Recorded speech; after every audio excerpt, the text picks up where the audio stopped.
जय शिवराय मित्रांनो महाराष्ट्राचे कृषी मंत्री दत्तात्रय भरणे यांनी मोठी घोषणा केली आहे। ते म्हणतात की 30 सप्टेंबर 2025 पर्यंत कर्ज घेतलेल्या शेतकऱ्यांना कर्जमाफी दिली जाणार आहे।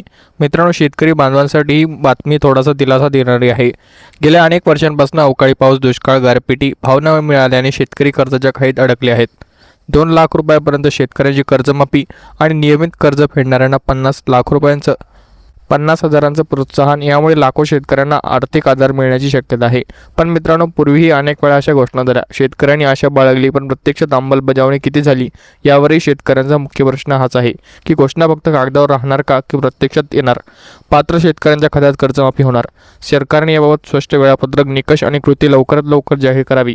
शेतकरी हा महाराष्ट्राचा कणा आहे। त्याचा मेहनत, घाम आणि बलिदान यामुळेच आपण सर्वजण खातो।